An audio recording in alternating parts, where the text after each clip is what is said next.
Saudi तालिब इल्म। ये एक सऊदी तालिब इल्म के साथ पेश आने वाला वाक़या है जो उसूल तालीम के लिए बरतानिया में मुकीम था। वो तालिब इल्म बयान करता है कि मुझे एक ऐसी फैमिली, अंग्रेज़ फैमिली के साथ कमरा किराए पर लेकर रहने का इत्तेफाक हुआ जो एक मियाँ बीवी और एक छोटे बच्चे पर मुश्तमिल थी। एक दिन वो दोनों मियाँ बीवी किसी काम से बाहर जा रहे थे तो उन्होंने मुझसे पूछा कि अगर आप घर पर ही हैं तो हम अपने बच्चे को कुछ वक्त के लिए आपके पास छोड़ दें। मेरा बाहर जाने का कोई इरादा नहीं था तो इसलिए मैंने हामी भर ली। वो बच्चा मुझसे काफ़ी मायूस था। कुछ देर खेलने के बाद वो मुझसे इजाज़त लेकर किचन चला गया और थोड़ी देर बाद मुझे किसी बर्तन के टूटने की आवाज़ आई और साथ ही बच्चे की चीख सुनाई दी। मैं जल्दी से किचन में गया और देखा कि शीशे के जिस गिलास में बच्चा पानी पी रहा था वो उसके हाथ से गिरकर टूट चुका था और बच्चा डर कर अपनी जगह सहमा खड़ा था।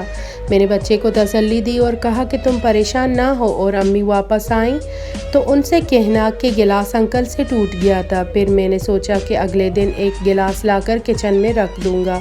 यह एक मामूली वाक़या था और मेरे ख्याल में परेशानी वाली कोई बात नहीं थी। जल्द ही वो दोनों मियाँ बीवी वापस आ गए और मैंने बच्चे को उनके हवाले कर दिया। वो औरत जब किचन में गई और गिलास टूटा हुआ पाया तो बच्चे से पूछा। बच्चे ने उसको वही बताया जो कि मैं उसको समझा चुका था। उसी शाम को वो बच्चा मेरे पास बहुत अफसरदा हालत में आया और मुझे कहा कि अंकल, मैंने अम्मी को सच बता दिया है कि वो गिलास आपने नहीं बल्कि मैंने तोड़ा है। अगली सुबह मैं यूनिवर्सिटी जाने के लिए तैयार हो रहा था कि मेरे कमरे के दरवाजे पर दस्तक हुई। मैंने दरवाज़ा खोला तो सामने बच्चे की माँ खड़ी थी। उसने मुझे सुबह बखैर कहा और निहायत शाइस्तगी से मेरा नाम लेकर कहा, हम आपको एक नफीस और शरीफ आदमी समझते हैं मगर आपने हमारे बच्चे को झूठ बोलने की तरगीब देकर अपना वक़ार ख़राब कर लिया है। हमने आज तक किसी भी मामूली या बड़ी बात पर अपने बच्चे से झूठ नहीं बोला, न कभी उसको झूठ बोलने की तरगीब दी है।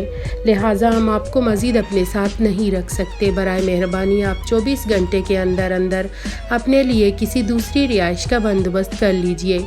आइए हम एक लम्हा के तौक़ के साथ अपना हल्का सा एहतसाब करें कि हम में से तकरीबन हर बंदा सुबह से शाम तक मामूली बातों पर कितनी दफ़ा झूठ बोलता है और कितनी दफ़ा हमारे बच्चे झूठ बोलते हैं जिस पर हमें